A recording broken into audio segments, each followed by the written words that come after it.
The following podcast is brought to you by the Johners Podcasting Network, found exclusively at WrestlingWithJohners.com.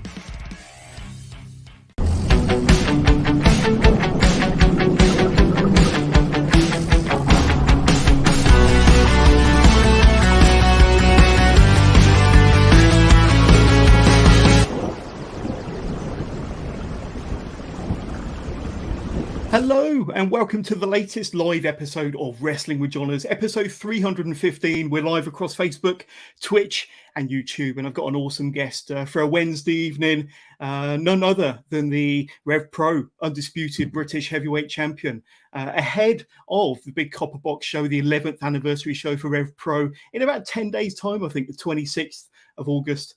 The OJMO, Knuckle-Locks. Great to have you on the show. How you doing, my friend? I'm doing well. Thank you for having me, Jonas. I'm excited to get into everything to do with my career and obviously what's going on in the future. Absolutely. We're going to take a deep dive into everything. We're going to be looking ahead to the 11th anniversary show. And Trent Severn, of course, I can hear the boos ringing out around my audience now. But first of all, for anybody watching or listening live at home, you want to get in touch with the show, you can do. Just simply send your questions through using your chosen device, wherever you're watching us live on Wrestling with Johners. And we'll do our very best to bring up every single question live on air. So please send through your questions, send through your comments for Knuckle-Locks. This is going to be a really fun episode. But first of all, it's been a busy few days for you. Now, I spoke to you before we went live, Michael, and like I say, you've recently returned from a trip over to, was it LA for PWG and their 20th anniversary show? Tell us a bit about that, because that was a hell of a show, and your match against Roderick Strong, it's received rave reviews. But a hell of a weekend for you. I think you was in Germany on the Saturday as well, and then flew straight to LA. So first of all, how are you feeling? Pretty jet lagged, I should imagine. Pretty tired. Oh yeah, I'm on fumes. I can't. I'm just on autopilot. I've been on autopilot. Well, the whole weekend I felt like I was on autopilot in the ring, as well as just traveling between airport to airport. So it was a crazy weekend, but it's a weekend that I kind of like essentially dreamed about, to be able to, as you said, Saturday I was in Oberhausen for WXW, and then right after the show was over, hopped in a car with Jörn Simmons, drove to Amsterdam to get in a plane from Amsterdam back to London to get a flight from London to LA. Arrived in LA in enough time to get a taxi to the Globe Theatre in Los Angeles through the back exit, because it's a mystery show, you can't have fans seeing me. And doors are just about to open. And it was only just before I got on the flight, which was 11 hours, that I knew who I was going to wrestle. I had no idea I was going to wrestle until just before I jumped on the flight. So I had 11 hours to think about it, to think about the fact that I'm in the ring with Roderick Strong. But not just a mystery vortex show for the fans, a mystery vortex for the talent as well. So let's talk about that. I mean, such an incredible occasion. First of all, PWG's 20th anniversary, which is, an awesome achievement. They've been a fantastic brand, a fantastic promotion over 20 years, given the world some of the very best talent.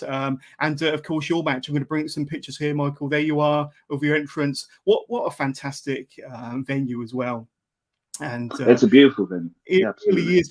Tell us about that, because it's not the first time that you've wrestled for PWG. We will talk about that in a short while. Obviously, you were part of the BOLA 2023 tournament earlier on in the year. But yourself and Roddy, you absolutely tore the place down. There you are with your infamous frog splash, of course, close to getting the victory. You even had your half crab on, but we will talk about the finish in a minute. But I mean, the crowd were red hot for you as well, and I think also because of your previous visit in January over to LA, I think you're pretty over with the PWG audience, aren't you?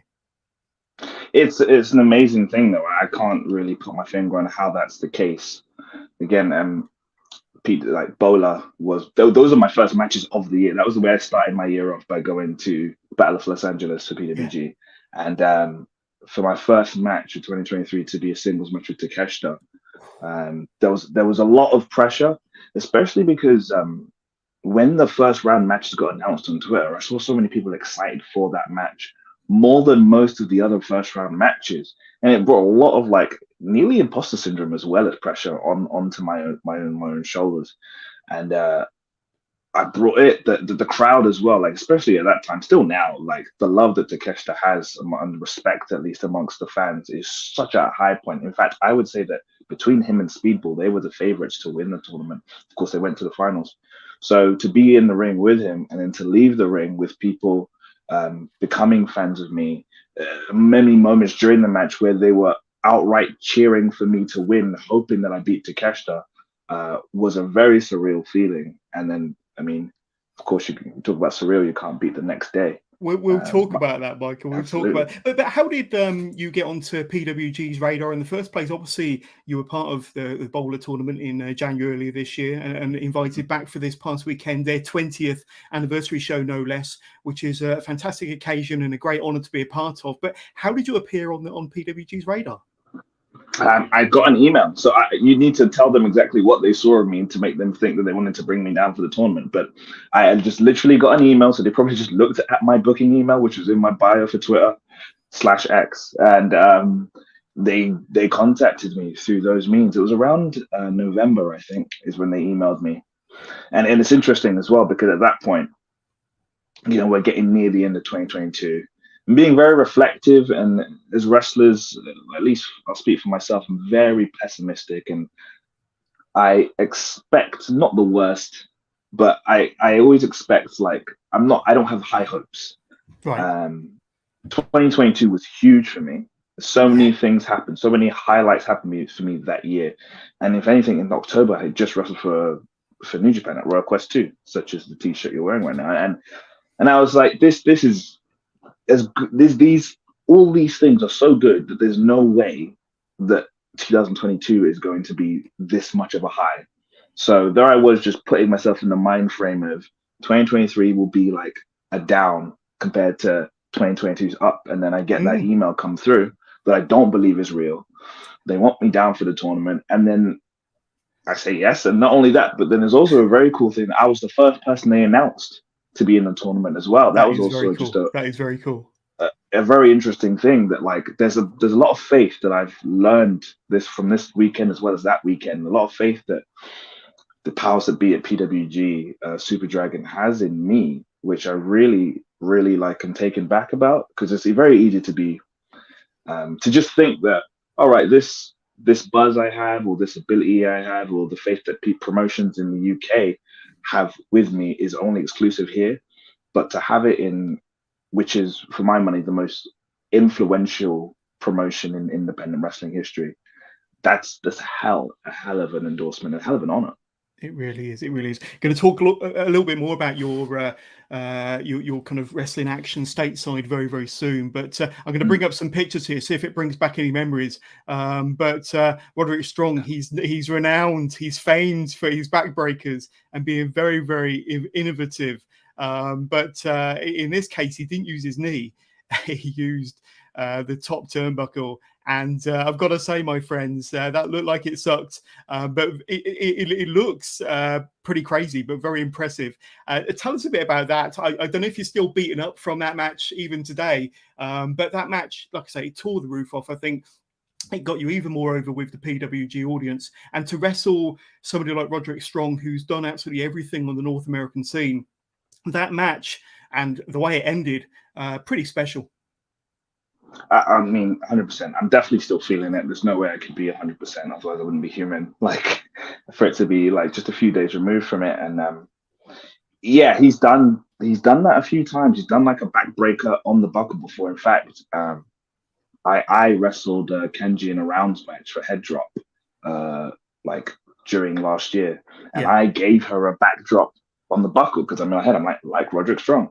And that's just an example of just how much of an influence he is just to everyone in wrestling, that like he just invented so much stuff. And so he didn't do the normal backbreaker that he normally does and just drop someone. He did like a half Nelson, like a Uranagi, and just dropped me flying. And usually when that happens, the person like bounces right off the buckle, sometimes right into the inside of the ring, sometimes to the outside of the ring. So I would say fortuitously, in my mind, the fact that I landed and just didn't move, I could hear the reaction from the crowd, and honestly, I could already see the Homer Simpson meme in my head as I'm upside down and as I'm bent, I'm like, this is the photo.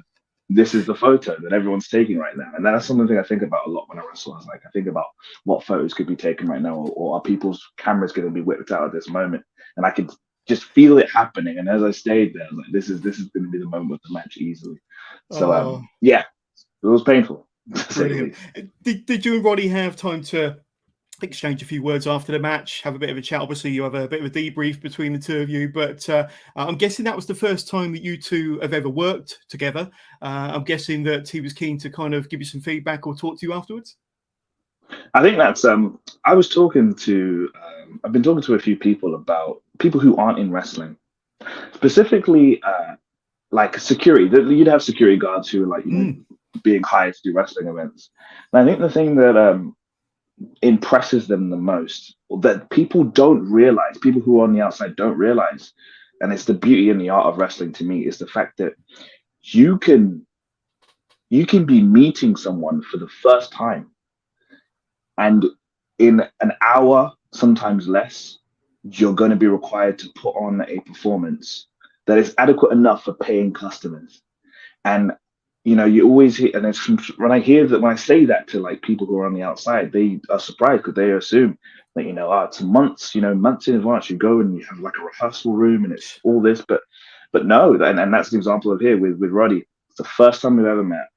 I got to the venue when doors were open, so the fans were already entering the arena. That's when I got there, and I think we were match number 3. So it's not like we're in the second half. Very little time to prepare. Very little time to prepare. So, you know, we're just talking, we're trying to put something together, and I think we put something together special. And then afterwards, and I think he was, you know, he expressed to me that he was happy with it, which is all I want to hear, all my little young soul wants to hear. And he also talked about the fact that, you know, how much it meant, not to wrestle me, to be precise, but to wrestle for PWG again, because he was such a big part of PWG. A huge part of it, he credits it for a lot of the success of his career, and it was 7.5 years since he last wrestled at PWG. Wow! So that was his return after 7.5 years. And again, the surreal thing for that guy, former PWG World Champion, done everything, for Super Dragon to think the person who should wrestle in a surprise 20th anniversary show is Michael Oku, who I will fly down for one day and fly right back, is just a very, very cool thing. That's pretty special. That really is very special. That really is. And let's skip back to January again then, because I think we alluded to it earlier on. Obviously, you were part of night when you were part of the BOLA tournament, and you faced Takeshita, if I can get my words out. But then day 2 was a little bit of a dream match for you, a little bit of a kind of pinch yourself moment, you could say, because you were involved in a 10-man tag, weren't you? Now, it wasn't any ordinary 10-man tag, because your team of 5 went up against AEW's very own JAS, the Jericho Appreciation Society, with no less Chris Jericho heading up the team, and all the kind of regular members of the JAS that you'd see on your TV screens every single week in AEW. But when did you find out that you were going to be part of that match, and that Chris Jericho, who is legit one of your heroes, was going to be part of it? I found out when I was there at the building again of day 2. I was not pretty much when I was about to enter. He had a little bus backstage, obviously, to make sure it's top secret. Yes, exactly. We'll get into another one of his vehicles, I assume, soon. But that's kind of when I knew. When night 1 happened, that match went so well. It might still be my favorite match I've had this year with Takeshita. Wow. I was like, this is amazing. It just couldn't have gone better. And again, in terms of what it did for me, in terms of establishing me as someone in not just in the US, but PWG, against such a huge star like him, I was like, I didn't know what I was doing tomorrow. I was like, tomorrow is a bonus, because what matters is that day 1 happened, and that's all. And that's going to be my big takeaway. It was a victory. So to arrive to the venue, I knew I was going to be in a 10-man tag. I didn't know who was in it. I thought, okay, yeah, it might be a lot of people who were knocked out of the first round. Maybe there'll be someone. I was aware of the fact. I do remember that I was thinking in my head, Dynamite was in LA the following Wednesday. So I was like, maybe there will be someone, that Daniel Garcia's AEW champion. Maybe they'll have someone else from AEW just to pop down, to be a part of either the tag or just the show. And just still didn't put in my head that it'll be the Jericho Appreciation Society. I think I finally asked someone. And it's like, who is it? It's Jericho. Yeah. I'm sure I laughed. I listened to the podcast you did with Jericho, and I think he said that was one of the first indie shows he'd done for many, many years, and he kind of jumped at the chance. So, let's talk a little bit about, because of course it was obviously a surprise to the audience, to the paying public, and obviously I'm guessing your team came out first, and then was it Judas? Did Judas kind of lead them out, or I'm not entirely sure. But when each member of the Jericho Appreciation Society started coming out one by one, I'm guessing that the pops and the reaction got louder and louder and louder until, I'm guessing, the roof came off when Jericho came through the curtain. That's precisely what happened. I wish there was footage of it. And PWG are notorious for not feel like getting the entrances out there. Yeah. And so if there's footage of it, it's only through fan footage. But that's precisely. So the way it was set up was there was going to be a 6-man tag, I believe. I don't remember what the 3 were, but we came out in teams of 3, and I was on Team Evil Uno. I think it was me, Evil Uno, and Kevin Blackwood, I believe. And it was going to be against Jonathan Gresham, SB Kento, and Daniel Garcia, the PWG World Champion. They came out, I want to say, second. And Daniel Garcia was just like, no. He already had a sparkly jacket on. He was like, no. I don't team with wrestlers. I only team with sports entertainers. And the crowd Then Judas starts playing. And it's precisely like you said. One at a time, people keep coming out. And we're like, whoa. And the reactions are already loud. And then when Chris Jericho... I think there was definitely people that thought, wow, all of Jericho Appreciation Society, except for Chris Jericho, are going to come out, which is cool.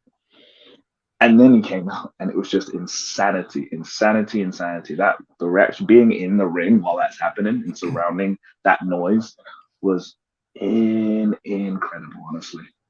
Oh, and I've got a nice little picture to bring up, and this is actually your Twitter banner. But obviously, like I say, you hit it off, and you were impressed.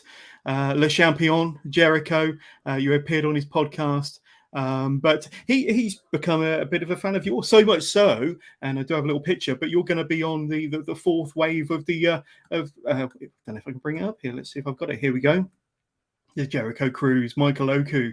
And that's pretty cool. Obviously, you made a bit of an impact on Jericho. He's become a bit of a fan of yours, especially after the match and appearing on his show. But that alone, he's pretty good. And I think they're traveling, is it from Florida to around Mexico, Miami to Mexico. So that's going to be a nice little rock and wrestle trip abroad for you. I think January 2024.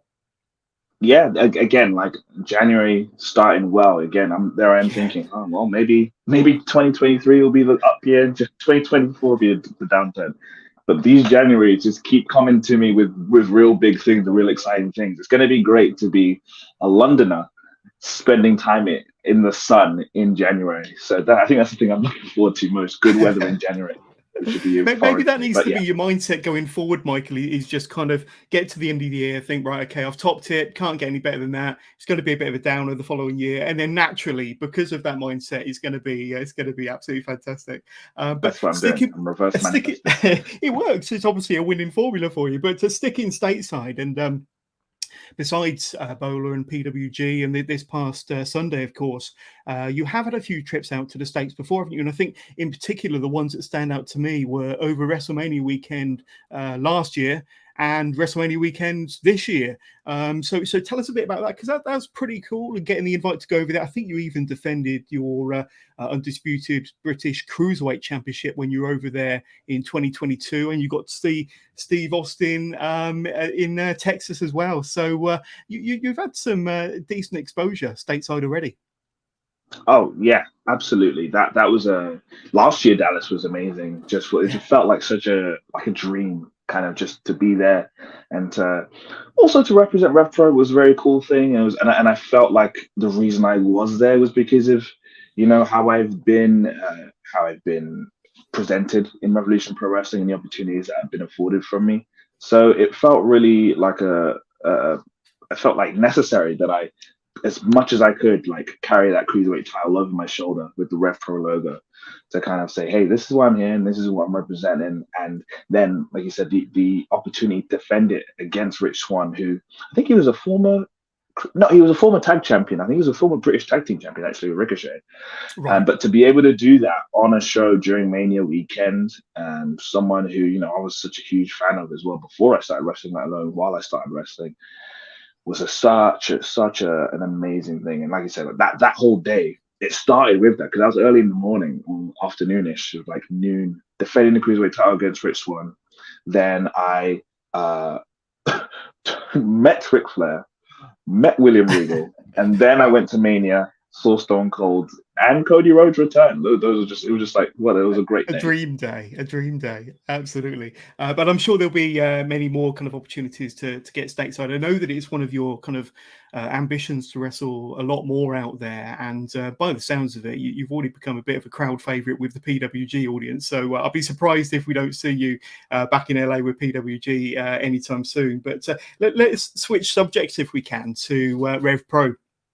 And now I particularly want to focus on, in 10 days' time, you've got the big show at the Copper Box. But over the last 10 days, let's see, I think a couple of Sundays ago, you was involved in a 10-man elimination tag where you got attacked from behind by Levi Muir. You spent, I think, 2 nights in a local hospital. You got released on the Tuesday. You flew. I think you took a training class that very evening. Then over to Germany on the Saturday, LA on the Sunday. You landed on the Tuesday. So where are we? Yesterday, you took another training session last night, and now you're here on the Wrestling with Jonas podcast. So the last 10 days has been pretty bonkers for you. I know we've covered a lot of it already. But first of all, following the attack from Levi Muir, how is the neck and the body holding up? Because that looked like a pretty serious wallop from behind there. And of course, you didn't know he was there. It was from behind. And Levi Muir, of course, is associated himself with Trent Severn. So how are you doing after the grind of the last 10 days? Yeah, I think it's been a benefit in a weird way to not rest. I think if I let my body rest, that's what I've told myself. I told myself, if I let my body rest, that's when all the pain will come and settle in. Yeah. Which is what I'd argue the worst part about the last 10 days were all the flights where you just don't move. And those flights were to LA are 11 hours. So to just be in one position for nearly a whole 11 hours straight was probably the toughest thing for my neck. And then for my back. Was it non-stop as well? Was it 11 hours non-stop, or did you have a layover anywhere? No, it was non-stop. Wow. That was the best way, especially just to be safe. You can never be sure with like flights. If one thing goes wrong, then I'm missing my booking, which I couldn't allow to have happen. But of course, yeah, like I'm feeling all right. Like the attack from Levi gave me a bit of whiplash. So they had to do like strainers checks on me. They also had to see if I was concussed. Checks upon checks, taking blood, all these weird things were happening just to make sure that I was decent enough to at least leave.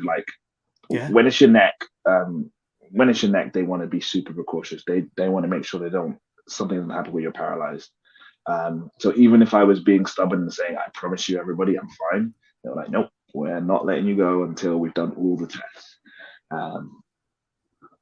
I'm not 100%, but I was able to leave, like you said, take training a few hours later, and I was fine to wrestle 3 matches over the weekend. People in WXW, it was 2 matches, a Rumble as well as a singles, and then in came Roderick Strong. So absolutely, it's a tough thing, but here we are. It is, and like I say, it's the this is the business that the pro wrestling is, especially at your level, and the grinds and the hard work and the 11-hour flights. But I'm sure not many people would particularly enjoy it. I hope there were some good films on board that plane when you were traveling over them 11 hours. I just had my phone. I had my phone and loads of podcasts and wrestling. That's what did me over. Nice. Now I'm going to bring this picture up because, of course, you've obviously got your mind focused on the 26th. Trent Severn, of course, for the Undisputed British Heavyweight Championship. But before then, this coming Sunday, and unless things have changed, I think you've got that man there, Levi Muir, who has become the insurance policy of Trent Severn, the very same man that attacked you a couple of Sundays ago, and of course he's going to be that kind of that brick wall, that insurance policy that I'm guessing Trent Severn. I'm guessing this has been designed by Trent Severn to ensure that you arrive at the Copper Box on the 26th in the worst possible physical states that he can allow. And Levi Muir is that brick wall that you need to run through in order to get to Trent Severn. Where's your head at? Like I say, you're just a few days removed from that match against Levi, and then obviously one eye is also got to be focused on Trent. So where's your head at currently regarding those two matches? Well, so Andy was absolutely he's usually very like considerate of my health, and back to me being stubborn, that's kind of like it's all on me. He said that I don't have to wrestle on Sunday. He said, you can heal up. You can, the Copper Box is, what's important. Yeah. That's the priority. But then if the opportunity is to wrestle Levi and to wrestle full stop, then I'm going to take that opportunity if I can move. I did a promo once. And I said that I've never been 100% in the last 4 years. And it's true. It's true. So I'm just a little bit more banged up. And the opportunity to get in the ring with Levi, especially after everything, just seems like the best thing to do. And so I'm not going to turn it down. I'm not going to avoid it. I'm going to take him on head on, and I'm going to take him out. It's not going to be easy, as I know it sounds like I'm going to do it so easily. Of course not. I'm not an idiot. He's a machine. Yeah, for sure. And he's got a lot. It's like he's got a chip on his shoulder. He thinks this is personal. It's a shame that he does. There's a lot of things that he is blaming on me, which I think that's like a bit of projection on his part more than anything, which is sad. Really, it's a sad thing to do. And he's got Trent with him, and they, I guess, think the same things about me. They talk a lot about my body, which is like, all right, cool. Lowest hanging fruit, but just one of those things where if they say, oh, you're not a heavyweight or you're small, this is we're in wrestling, right?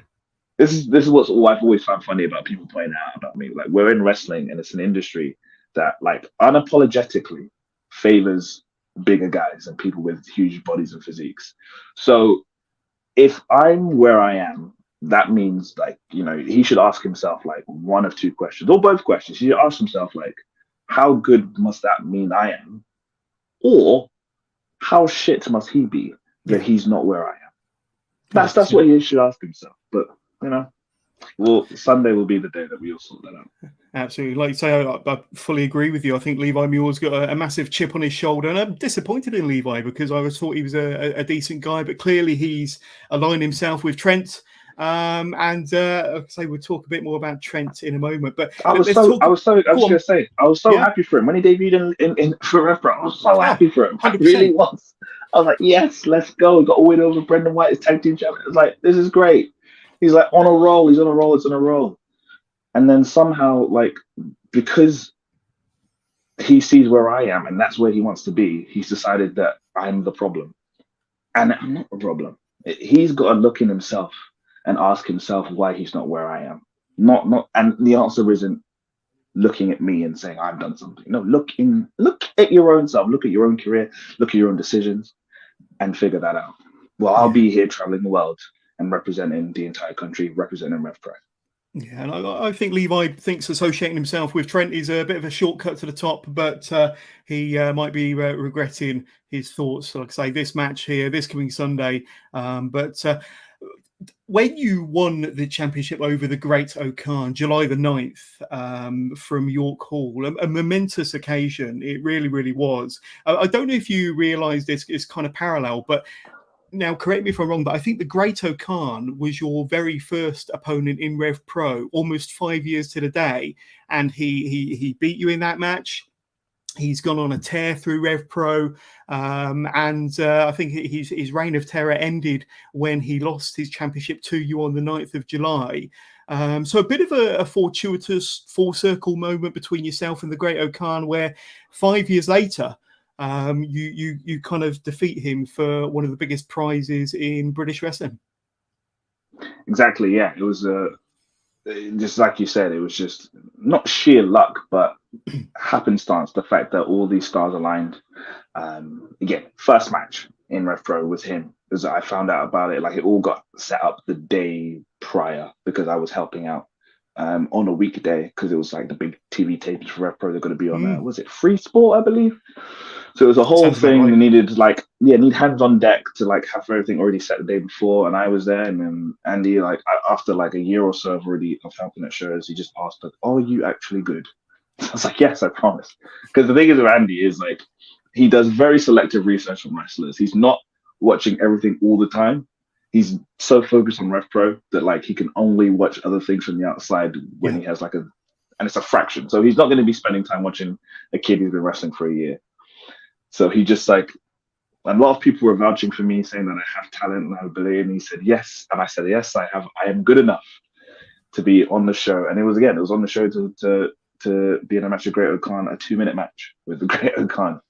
And that was enough to kind of like get the ball rolling. I had shown enough in the 2 minutes for him to give me another opportunity. And with those opportunities, I kept doing more, like going above and beyond and like surprising people. And so I think surprising Andy. And I think that's what led to where we got to, which was, story like matches with Pac, Shingo, build to the cruiserweight title, and years come, fast forward to 2023, when Great O'Khan's the champ. It nearly made the only sense. The thing that made the most sense was for me to be the one to dethrone him. So it's a very cool thing that's what happened. Absolutely, and obviously that's the very cool match poster. But the emotions after the match, Michael, you can tell on your face that it meant more than a lot to you. It's been maybe a 4-year journey, 5-year journey with RevPro. I said it myself earlier on, a 5-year journey with RevPro. You won every accolade, every championship that RevPro has to offer. Besides that one that had eluded you for the longest of times, and you finally won the big one with your half crab. We're going to get to Trent in a minute, but just in them few moments before what happens, the emotions must have been just uncontrollable. Where was your head at? You must have thought that you'd reached the mountaintop and that you was in a very, very happy place. I think normally at a moment like that, and I've had moments similar to that, there's been like a lot of like very strong, I guess, visual emotions. I'm talking about tears and stuff. Yeah. And but this time when that happened, there was just a feeling of like relief. I think that's the only word I can use. Relief, just a feeling of calm. Actually, when finally winning that heavyweight title, it was just such a tranquil moment of happiness that I'm not like screaming and I'm not like shaking around and running around. It was I just felt like finally it's just something could just like a weight had been lifted off my shoulder, so to speak. And it was something I hadn't actually felt before after like a wrestling, the victory of a wrestling match or the end of a wrestling match, except for that moment right there. Again, it was a culmination from 5 years of just hitting every step, like step by step. You're winning everything on the way. Such to the fact of like thinking that I wouldn't win the heavyweight title. I was like, okay, I'll be the guy who's won everything except the heavyweight title. For many reasons. A lot of them kind of make sense, but it's just like, okay, I'll represent the company as best I can, but I'll never win the big one, the one. And then so when it happened, it just felt like such a validation of all the work I put in, and it was just And like I've said this on other interviews, but just the crowd reaction is what makes it for me, because if it's just silent or if they just reject it and they just hate it, then it's not that meaningful. But the fact that it brings people jumping up and down, grown men hugging, children screaming, like the fact that that's the reaction it garnered for me to win and to defeat the Great Okan is what means the most to me. And to have that around me, have that like support from not just friends but the fans, that was what made it truly special. Yeah, absolutely. And as I mentioned at the top of the interview, we're building towards the big 11th anniversary show for RevPro at the Copper Box, the 26th of August. And that's going to be a huge weekend for British wrestling.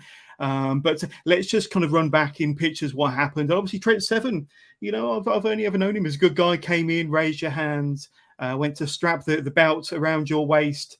And, excuse my phrase here, but he lariated you out of your boots, Michael, and you went a full 360. There you are, kind of after that, and there he is, much like a coward, and I don't mind saying it, hopping the railings and out of the York Hall. So that goes to show kind of what sort of character he is. But at the moment, Michael, he's got your championship bout, and you've not really properly had a time to celebrate as the RevPro Undisputed British Heavyweight Champion because you've not had the belt over your shoulder or by your side. Obviously, I mean, how does that make you feel? I mean, do you feel like you are the champion without the belt, or have you had a chance to process what happens? Have you had a chance to even celebrate without the belt? I'm guessing that you're in limbo at the moment. Yeah, it's a weird, like, it's purgatory. It really is like that, Sure. like, where it's like, I am officially the champion.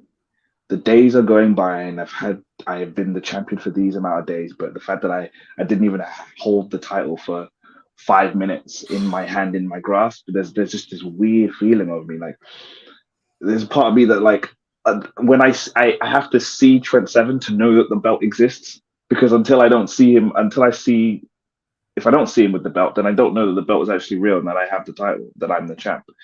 So it's a very odd feeling, to be honest with you. And there's something that I haven't even, just when you were showing the stuff with Trent, something that I completely forgot, which is just so, I was very public with Levi, basically sending me to the hospital. What I don't think a lot of people know is that that's how I spent my night at York Hall. That big night that I just spoke about, and all the emotions and how important it was. I spent that night in A&E because Trent sent me to the hospital because that 7 Stars lariat ripped my ear off. So there was blood coming out of my ear. Had to go to the hospital to get it glued together. So I've not had. I've been a frequent visitor to hospitals recently, all because of not just Trent Severn but Levi.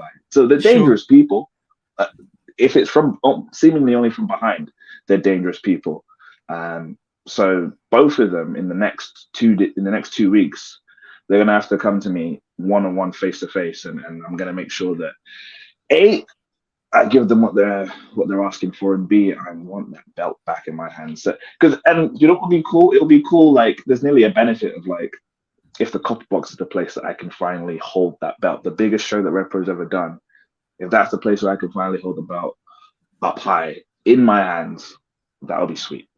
Absolutely. And so we are building towards the 11th anniversary of Revolution Pro Wrestling, Saturday the 26th of August, the Copper Box Arena, the biggest show in RevPro's history, and probably the biggest match of your career, dare I say it, probably one of the most important matches of your career against that man there. We're going to wrap this whole Trent Severn kind of saga up in a minute, but if you've got any kind of final words for Trent, if he's watching, probably not, but if he does kind of get to see this soundbite, if you've got any final words for Trent, obviously we're 10 days away from that show, from that match at Copper Box, where you can regain or retain your championship and regain the belt. What would you like to say to Trent? I think the thing I'd like to say to Trent, it's kind of a hot take. This is a hot take about the entire British wrestling scene. And I think that's that the talent of the British wrestling scene is better now than when he was in it. And I know people are going to lose their mind the fact that I said that. But that boom that everybody talks about, that boom was built on the fact that imports were coming in left, right, and center from other countries to here to wrestle our guys. We have rebuilt this scene off the back of our wrestlers. All the promotions, you name them, now there's such a strong depth below on the like the middle cards, the undercard, the lower card within, and they are wrestlers that are regulars here. If they're not British, they live in the country and they wrestle here regularly. Whereas the scene that he grew up in, he brought in people. He created his own promotion to bring in imports to wrestle himself so that he could get better. And people came to the shows not to see him, but to see the real wrestlers, the favorites, the ones from ROH and beyond. And he can't take the fact, because I don't think I know some people think that, he's not as good as he used to be. No, what's happened is we have gone above him. While he was gone in Enfield with his buddy Levi, we all got better and we surpassed him. I surpassed him. And he's going to see on the 26th. I'm going to say he's going to see it. He knows it. He knows it. And that's why he stole the title, because he knows that we have surpassed him in ability and he needs little shortcuts to try and get the things that he wants. That's why the 26th of August is coming, because I'm going to come to the Copper Box Arena and I'm going to take my title back and I'm going to show to him that the British wrestling scene is doing just fine without him and it's doing just fine with me on top. 100%. I agree with that wholeheartedly. I think that the British wrestling scene is stronger than ever, and certainly with you as its champion for RevPro.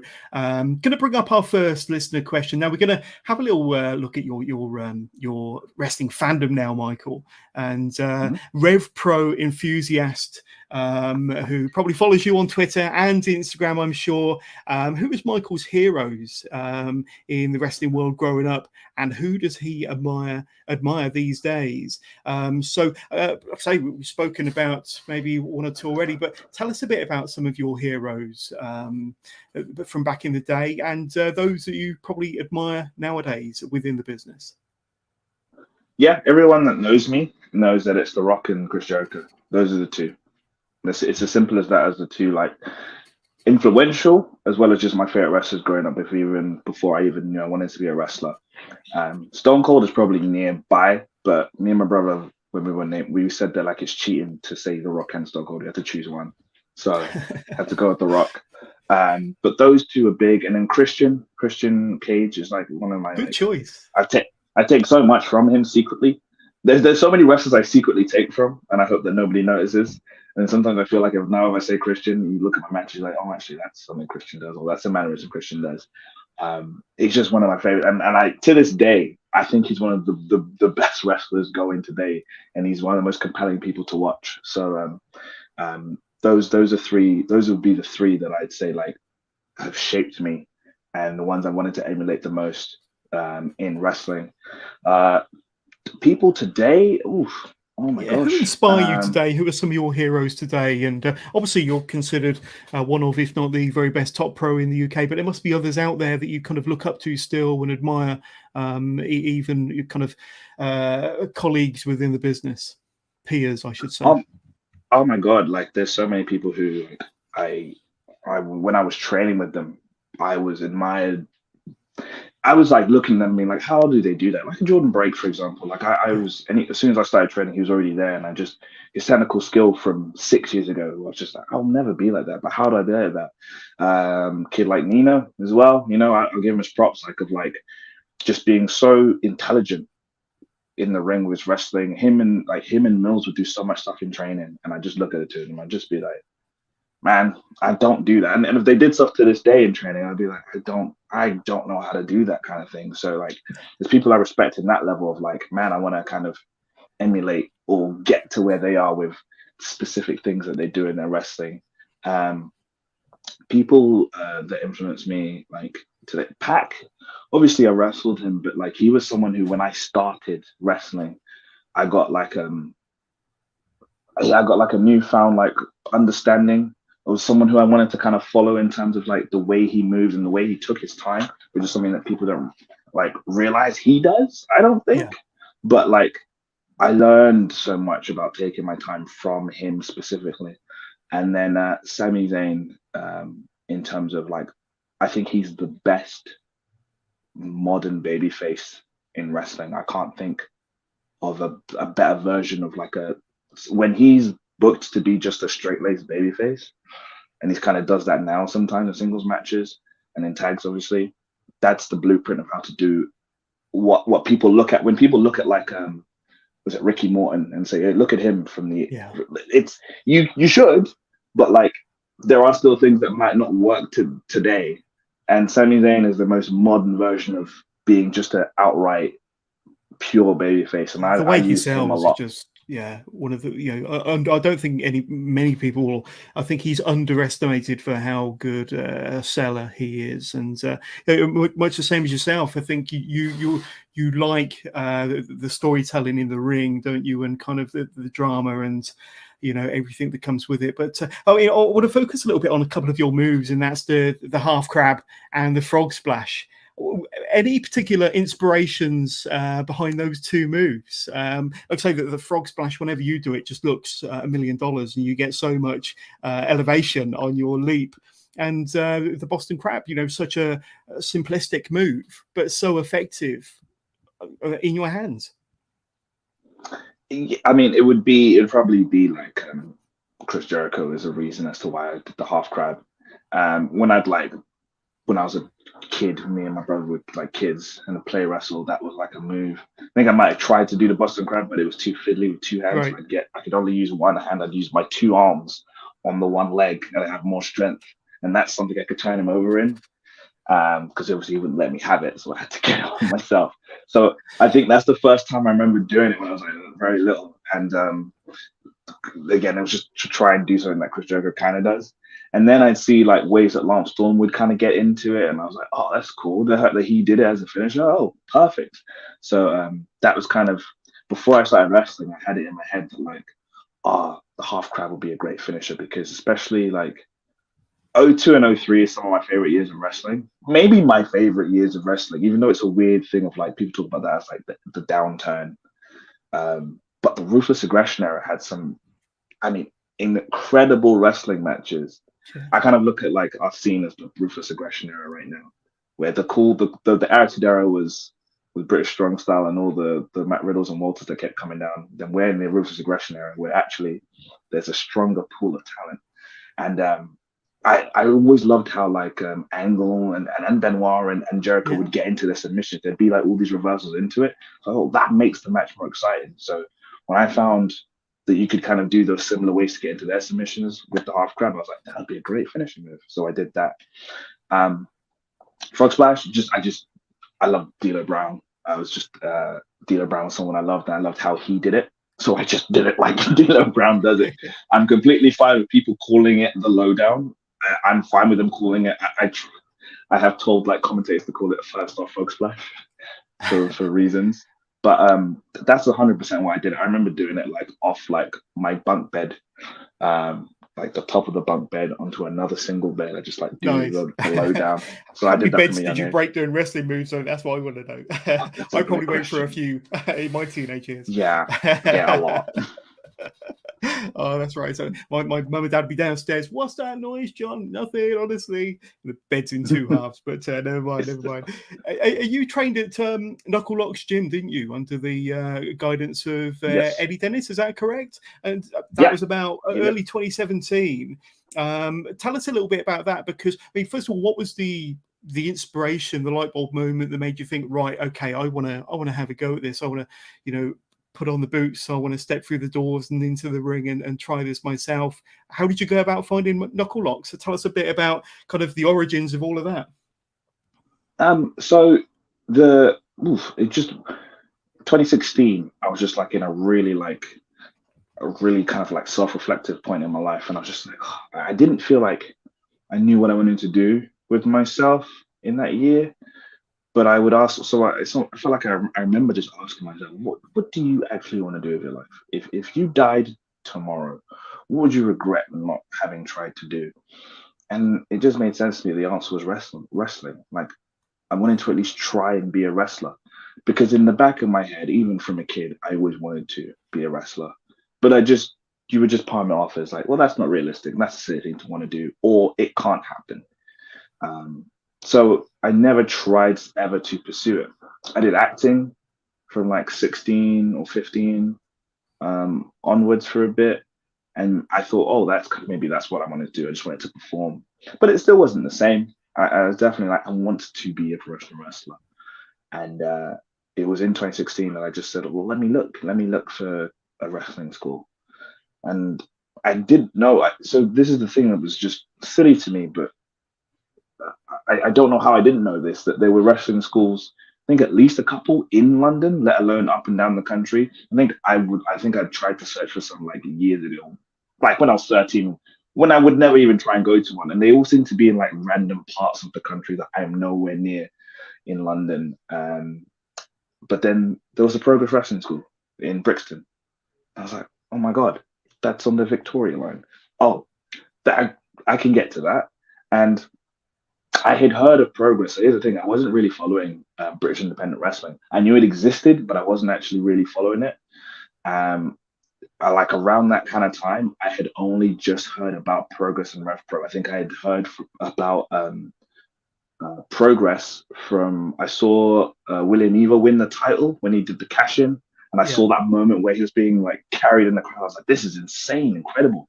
And then there was like a clip that was going around, maybe on Reddit, of like William Regal talking before a show started, a ballroom show started. So just like William Regal appearing at this indie show in London, and I live in London. I was like, what's going on? And then for RevPro, I think the first time I heard about that was like Vader versus Will Ospreay, I think. So that got my attention, as it did the world. But like I saw the Progress Wrestling School.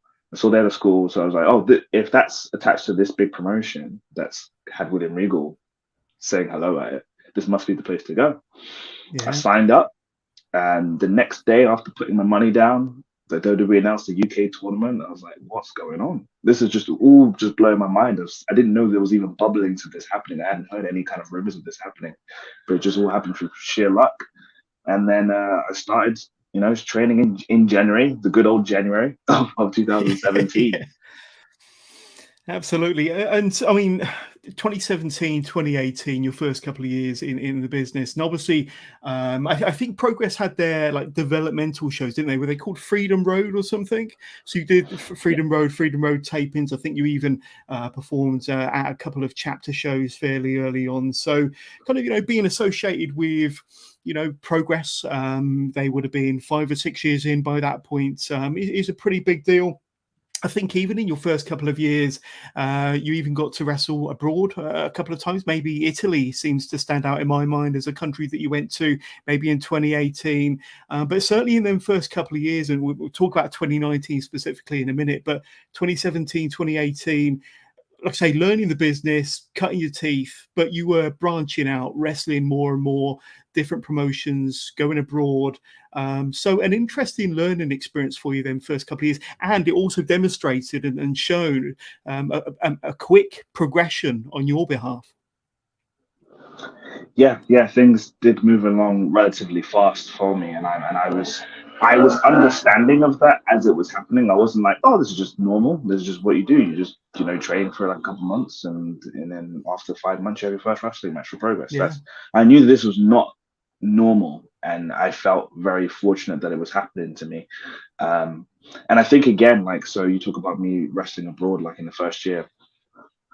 It's a sign of like how hot wrestling was and how hot like Progress Wrestling was as well at the time, in the sense that like I didn't wrestle, like that match that I had was at the Dome for Freedom's Road for a taping that didn't even go out. It was filmed, but didn't even go out until like a couple years later. But to be associated as someone who wrestled on that show was enough to then I used that as like a launching pad to then get bookings nearly up and down the country. And then the Few bookings, I got one in Spain. I was named wrestle the one in Spain because that's when I broke my wrist. But then I had Italy as well. So like just from that, I was able to build momentum and keep the ball rolling. But I didn't rest in that laurel of like, well, I did this Progress show, so you should just all book me. It was instilled upon me early on that like you go to shows, you just keep going to shows, and you help out, and that's a way to also show face and network. But also you just do that because that's kind of like the respect. That's just a respect thing. And I made sure that no matter what, if I ever had a weekend where I wasn't wrestling and there wasn't any training going on, I would find a show to go to. And you can, the people will vouch for me of like, if it wasn't jumping in a car, if it had spare space, I would just be buying train tickets to go to a show in Swindon or can come back on my own, just to just help out and say hello and not expect a booking, just to do it, just to make sure that like I'm being seen, but also I'm learning. I'm getting to watch these shows. Yeah, they are letting me in to watch the show for free. I'll help with the ring, but also I'm trying to digest as much knowledge from all these places as possible. And I didn't take that for granted even when I started. And if anything, getting that match really early, it was nearly out of fear that it made me then want to go to study more wrestling, to go to training way more. I was going to training nearly every day, to the point that like if I didn't show up at training, people would think that something bad happened to me. They'd be worried, because I was going out of fear of like, well, if I've got this big platform, I need to be really good. I need to get better and better. You're putting pressure on yourself to be the best, OJMO that you possibly could be. 100%. That's what I felt like I needed to do. Yeah, absolutely. And 2019, I think, in my opinion anyway, was a real breakout year for you, because obviously you set the foundation in 2017, 2018, getting out there to shows, wrestling more and more. But 2019, just some of your highlights, obviously being on the pre-show Battle Royal at Hello Wembley, being part of the Natural Progression series, of course, in 2019. And that, in all honesty, was where you first came onto my radar, was the NPS 6 from that year. And obviously some standout matches, some standout opponents. You had 2 matches with Pac, I think, in the June, and then again in the December of 2019. And this one as well really jumped out at me, and tagging with Jushin Liger at the 7th anniversary show from RevPro. So, getting some awesome opportunities, being involved in some of the biggest shows of the year against some of the biggest names in the industry. And like I say, 2-3 years in by that point, 2019 must have felt like a really special year for you. Definitely a breakout year, in my opinion. Yeah, that's 100%. That was my first, I would say, full year of being on shows. We talk about January being a good month. It was maybe a bad month, because in January 2018 was when I broke my left wrist, right, and then broke it later on. I broke my right wrist later on in 2018, I think in like May. So it was a very stop-start kind of year, and I couldn't really get going, so to speak. Having said that, I was still able to end the year by, as you said, wrestling at Wembley Arena. Sure. And then that's when I debuted at York Hall against the Great O'Khan for RevPro. Of course. So that did, I still ended the year like on a high enough note, and then I did like the pre-show and unboxing. But as you said, 2019, I felt like I was starting to like know who I was as a wrestler, and at the same time I was being given all these opportunities for many reasons, not just because I'm that good. No, it's not even that. It's because like the stars needed to be made. People needed to be made. Promoters needed to start making some names. I know that's the case I know that was Andy's mentality for Andy Quilden for RevPro. NXT UK restricted so many people from doing indies, so there were just less stars available. And so I think that he got started on that before other promotions did. He got started on like needing to make people way before others did, I think. Whereas like if you compare the RevPro and Progress thing, Progress was still able to use some NXT UK people, so they still were kind of relying on them maybe a bit longer than they should have. Whereas RevPro, I still don't know the full story. Maybe Andy can tell it, but like he was like not allowed to use NXT UK people from like the first person that wasn't allowed to. I don't know who he got in trouble with, but knowing Andy is someone. And so he had to kind of really start that process of building people, and I was one of the people that he sought to build. And the best way to build people is just to give them good opponents, and to bring me to a level that as a wrestler and as a star, I got into the ring with Pac, with Shingo, with El Fantasmo, teamed with Liger in his last ever UK match.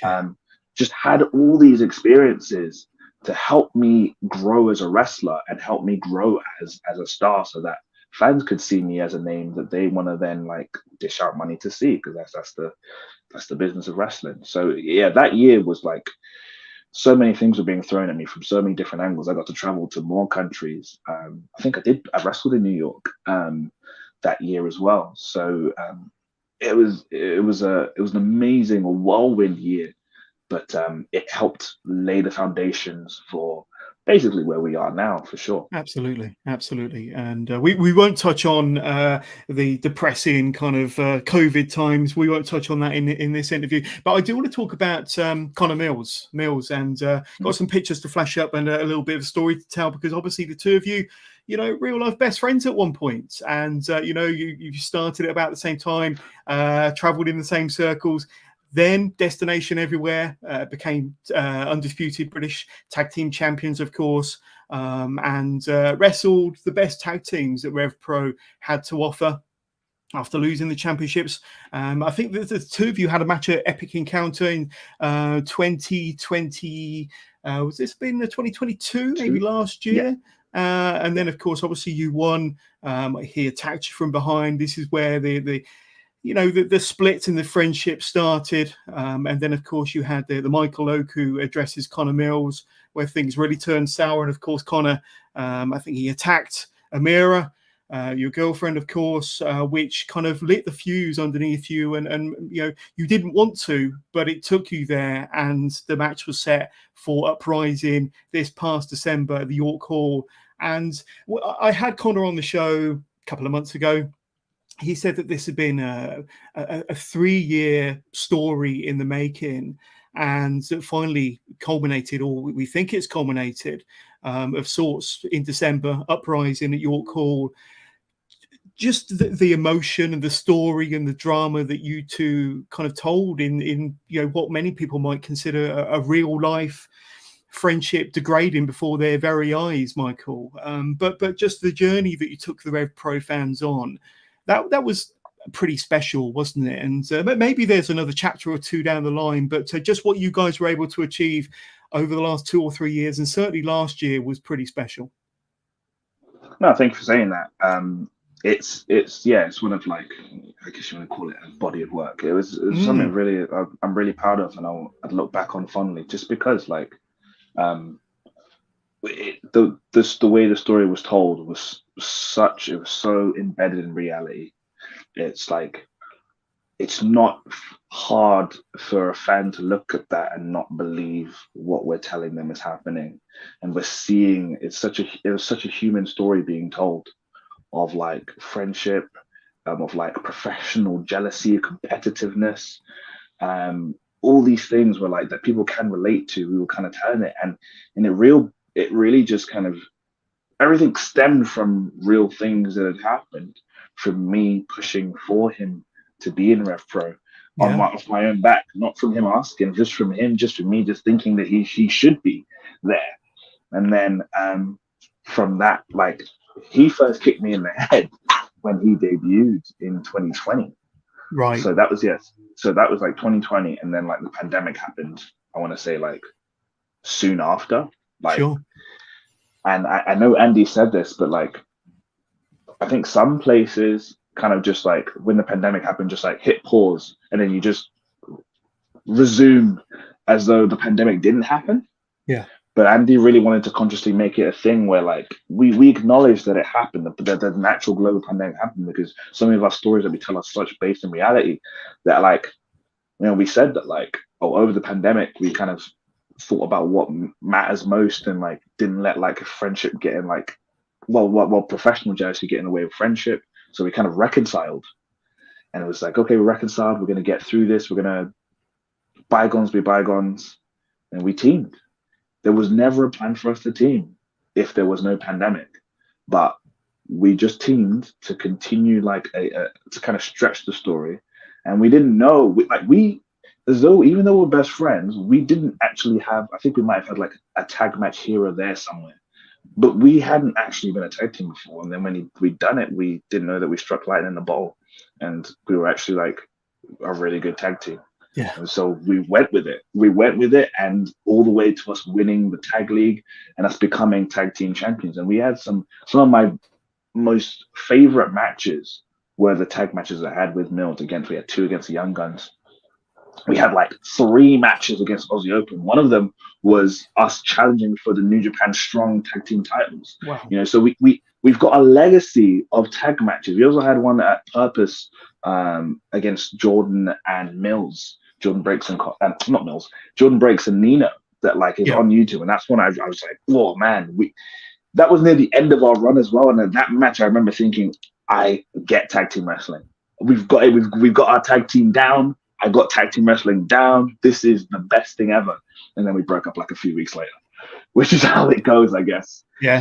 But yeah, like the fact that then the reasons for it happening was just like him thinking that I was holding him back, or I only care about myself, which, we planted seeds to kind of show that might be the case. It wasn't just 100% he is evil and I am right. There was seeds that would be like, oh, well, you know what? Actually, there is a little bit, it looks like there's a bit of ego and confidence in Michael. Yeah, he could have helped him a little bit there. And, we wanted all these things to happen, so it's not just a through and through.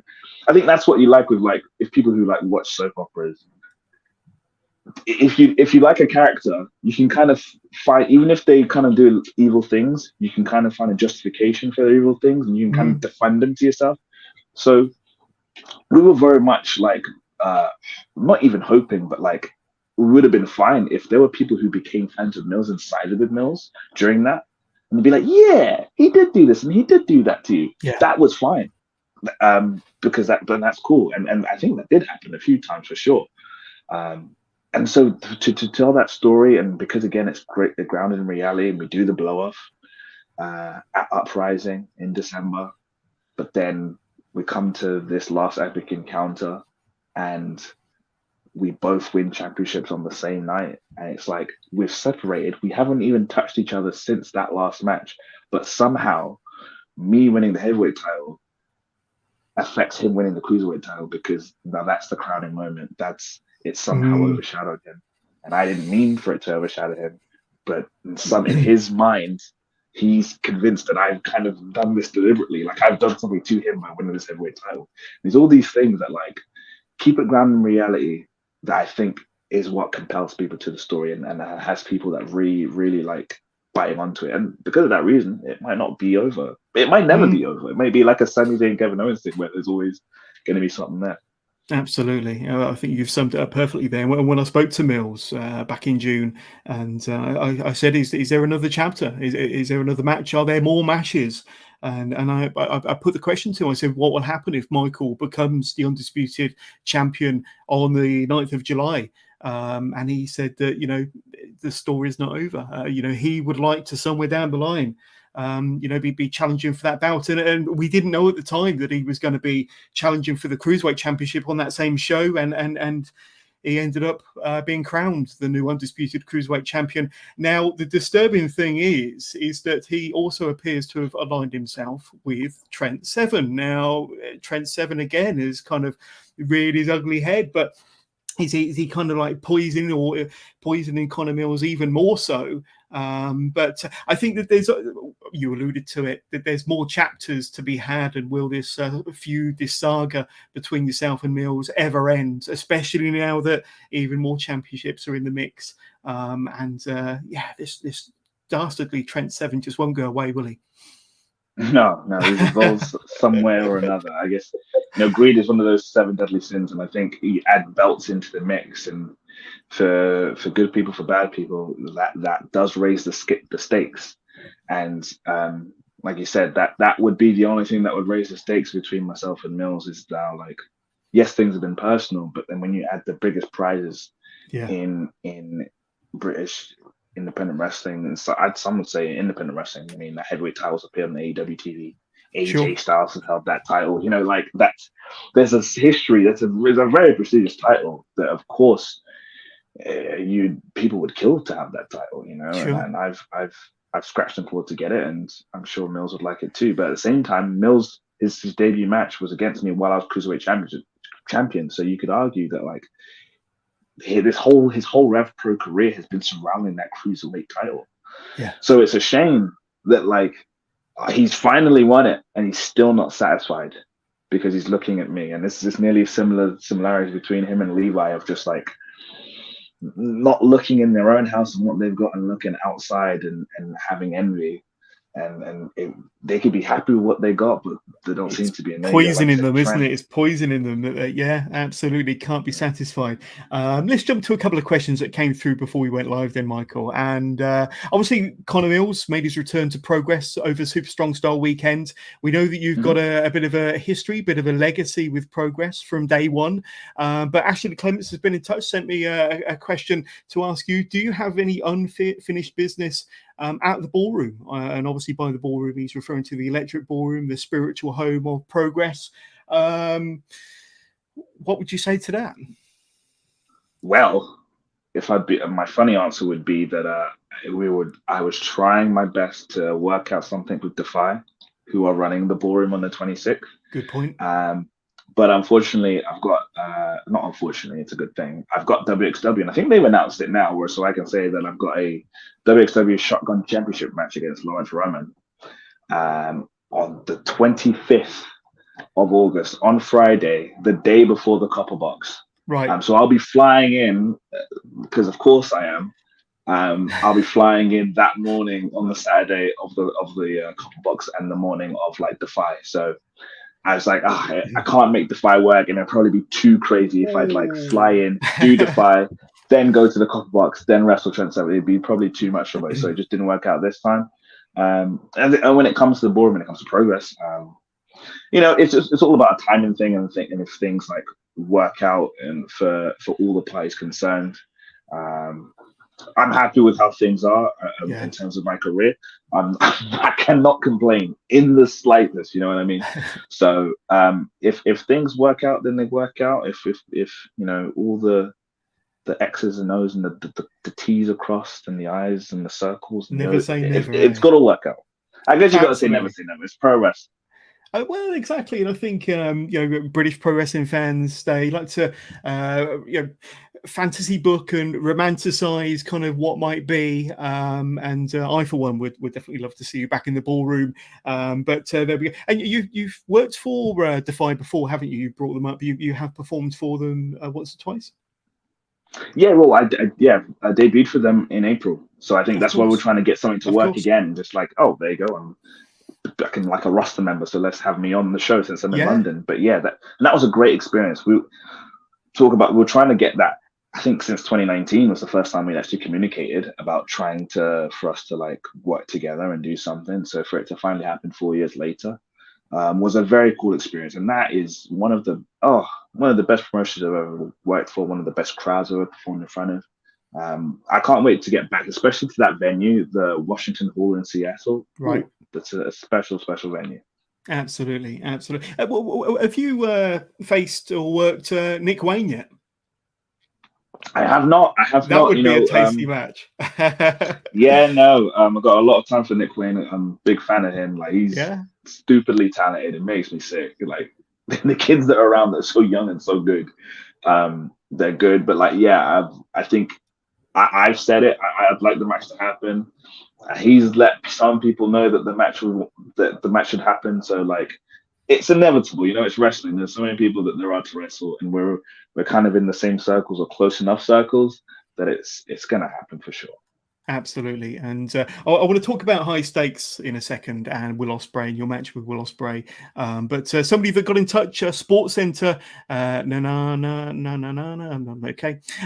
My son got me a half crab socks and a signed photo for Father's Day this year, one of his favorite years now. So obviously a big fan of yours, and is enjoying the half crab socks and the signed photo.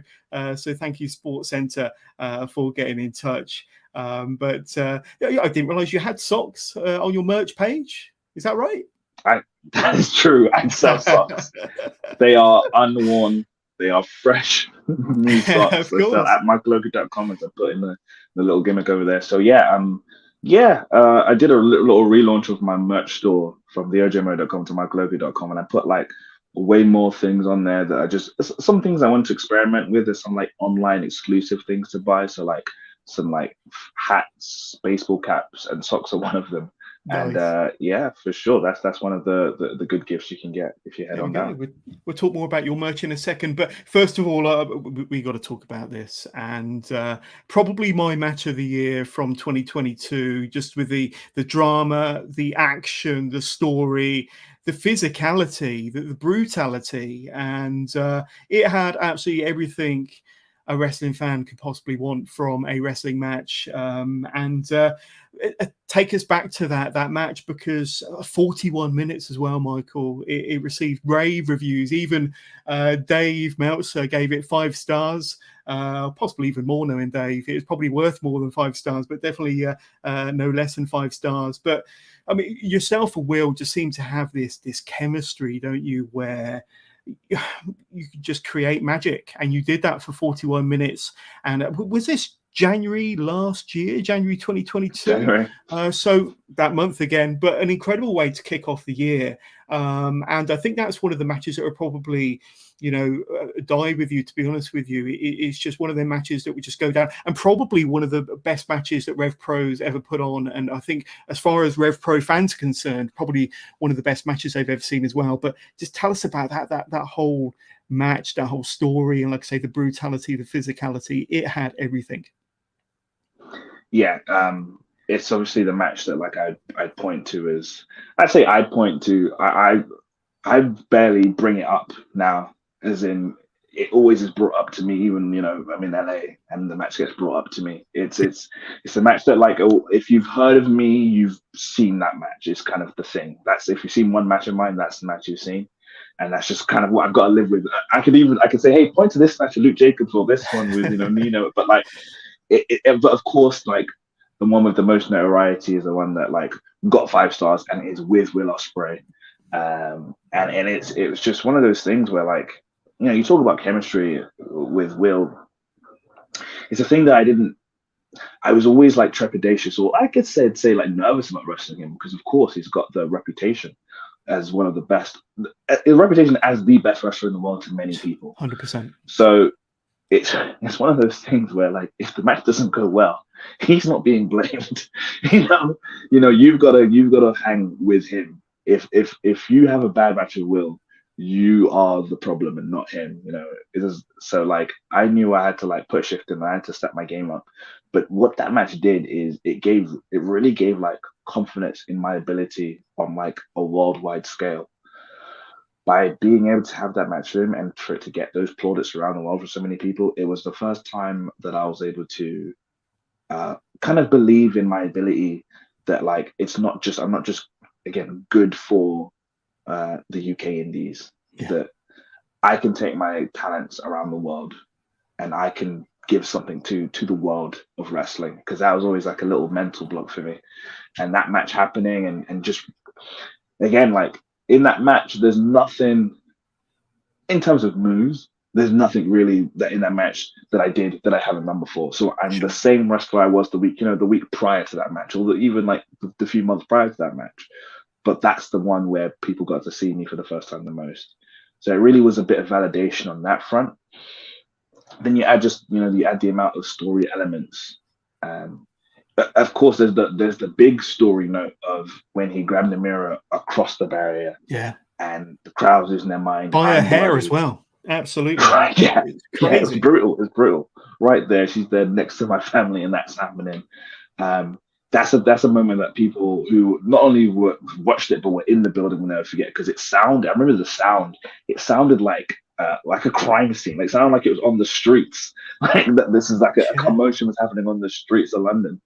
But like, there was like story moments that people kind of even don't think about. Just when he's just like kind of like in control of the match at different points, and just like staring towards Amira and towards my family. Just the poise that he has as like menacing, as a prick heel. Yeah, these are all the moments that like I think really make the match stand out. And I was just being the best, just again, clean cut baby face that I could be. And I think that's my bread and butter is.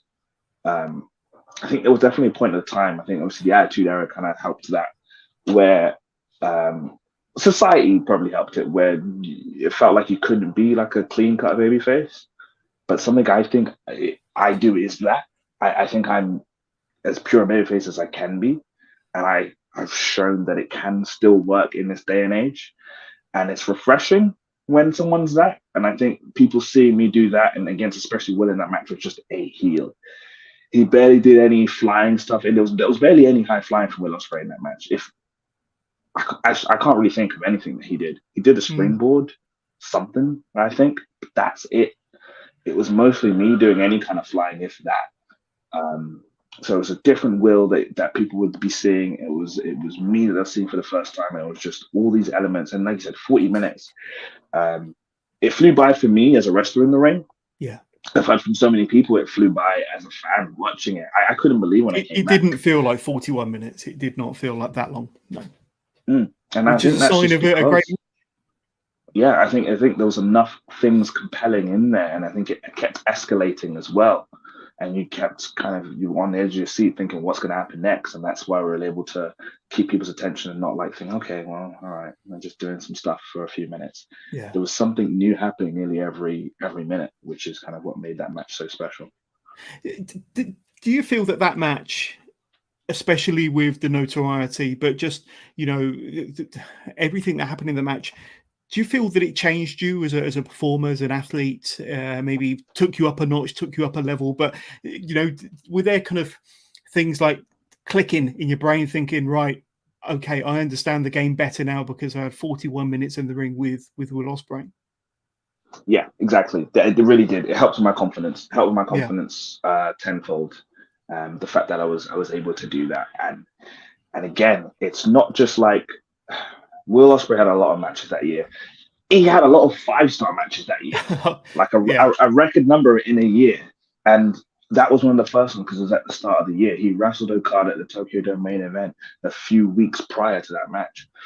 And throughout that whole year of all the matches he had, all the 5-star matches he had, people would still bring up that match, and people still bring it up now as well. And that to me was telling me that not just that I hung with him, but that I actually brought something different to nearly everyone else he wrestled. And so what that match did more than anything was just kind of give me self-belief in my philosophy of wrestling and in what I'm doing before that moment. And it's natural for every wrestler to be doing this. It's just kind of like you're hoping that you're doing the right thing. You're getting advice from all these different people, and you're hoping that they're going to say that you're doing it correctly. But at that point, it was like, okay, I know, not that I don't need to listen to people, to be clear. It's just that like I can now kind of self-assess, and my self-assessment of myself is correct.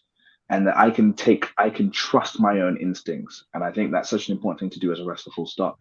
But there was less and less doubt of like, oh, is this the right thing to do? Am I doing this right? Should I, I don't know, whatever. Just all these little details that you think that like other people have told you. I do less of that now and just have more belief in my philosophy of pro wrestling. Great answer. And a question that came through off the back of that before we went live from Ashley again. Do you want to have rematches with both Will Ospreay and Zack Sabre Jr. and get the big win over them at York Hall? So he specifically says York Hall, but I suppose it could be anywhere. But Ashley firmly believes that rematches should be had with yourself between yourself and Will and yourself and Zack. I'm guessing that's in your eyesight, things you'd like to achieve in the future, and big wins as well. Yeah, you talk about the top British wrestlers in, just full stop, contracted, non-contracted. It's Will Ospreay and Zack Sabre Jr. Those are the two. It's a very cool feeling when if people think about who's a third wrestler, they think about Pac, but then when they go to independent wrestlers, I'm like top of the list of British wrestlers. Yeah. I see that a lot when it comes to like Wembley Stadium, when they're like, who should have a match? If from the UK, it should be like, it's like if it's not Pac who's contracted, I don't know, he's injured unfortunately. He is. But the three that they name is Will, Zack, and myself. So there is something where like, it's cool that people like were seeing that. I noticed that for when me and Zack got announced, people saw that as a dream match, which was cool because then it was no longer like, there was like a period, obviously, because I'm new, of like, oh, that's a good opportunity for Michael. You know, do you always see it for the person who's like underneath? Like, oh, that's a cool opportunity for him. That's a good match for him. But when it was me versus Zach, it was like, oh, this is a big match between two big names, and that was a cool feeling. But with those two names, myself and Will, myself and Zach, I lost, you know. And now I've got a belt which they both would like. Zach has, I guess, has a claim. Yeah, I've got a target from many people. I'm sure they would like to wrestle me. So if they want to wrestle me, I'd like to wrestle them too. And I'd like to not just be a guy who's wrestled them and just, you know, he obviously loses. I want to have wins over these two big British names. Absolutely. As we get closer to the end of this interview, I just want to bring up one more subject. You mentioned the shirt earlier, but obviously Royal Quest 2 from last year. Now, I was fortunate enough to be at night 1, so I got to see you team with RKJ against the Great O'Khan and Gideon Gray, of course. And then, of course, night 2, the night I was unable to appear at, you teamed with Robbie X. But once again, great opportunity. I know that RevPro have this fantastic working relationship with New Japan. And of course, New Japan have just announced Royal Quest 3 as well for October. I can't remember the exact date, but a little bit later on in October compared to the 1st and the 2nd of last year. But take us back to Royal Quest, because once again, a fantastic opportunity. And this was at the Crystal Palace Arena, wasn't it, in London? And like I say, a fantastic 2 nights. You were there, but with the very finest and the very best wrestlers from New Japan as well, complementing the UK talent on what was 2 nights of awesome wrestling. Yeah, that was an incredible thing, incredible experience to be part of that. It was great to have like New Japan back in the UK officially with their own shows. Obviously, the first Royal Quest was such a big hit at the Copper Box, ironically enough, that for them, they were like, yeah, let's do 2 nights, let's do it. They're really set on that they could do such a thing, and I think it was a success. And for me to be part of it, to be on both nights of shows, was like, it was again such an honor. It was such an honor. It's a word I'll be using a lot because I just feel grateful for the opportunities. And you want to talk about parallels, you want to talk about crazy parallels that were never designed.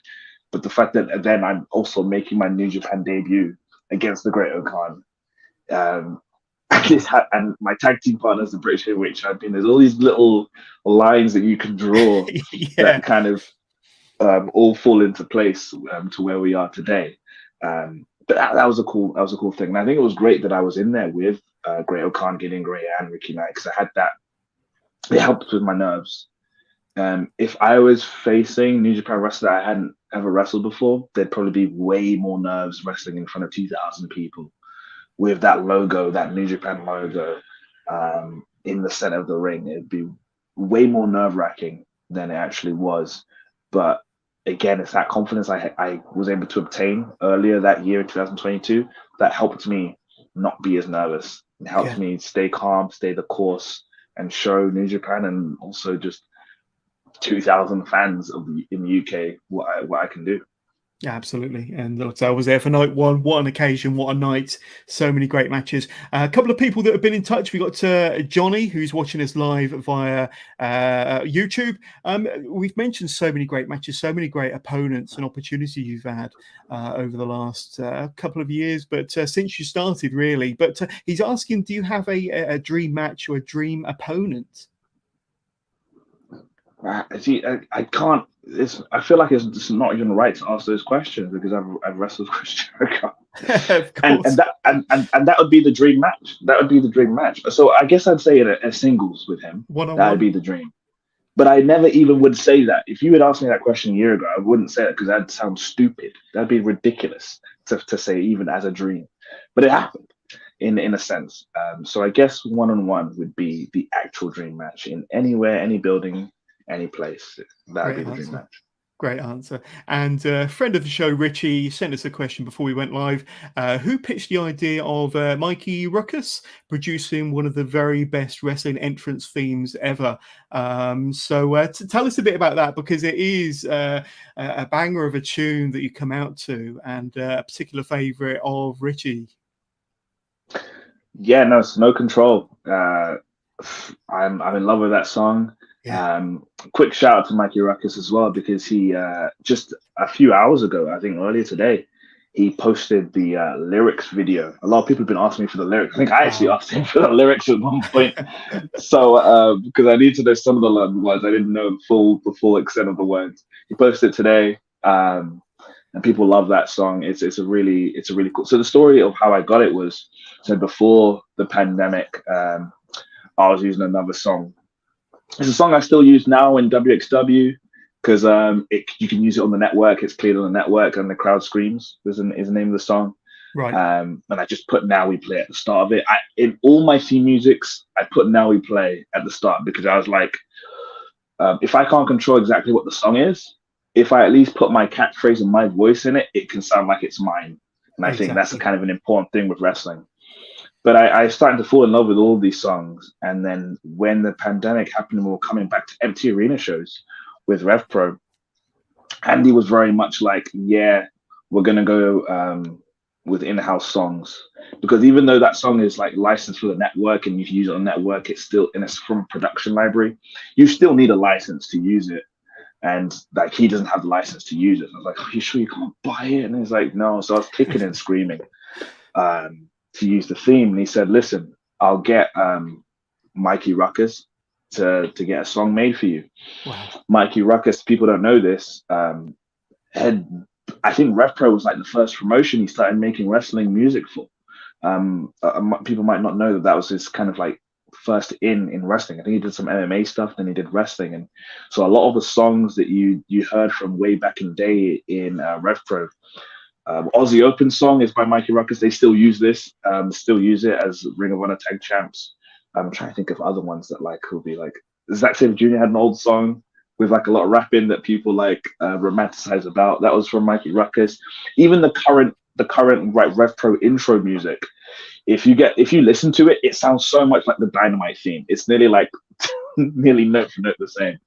But I just said to Andy, like, the song that Mikey was making for me, I just said, I just want someone rapping the verses and a woman singing the chorus. That's all I said. Nice.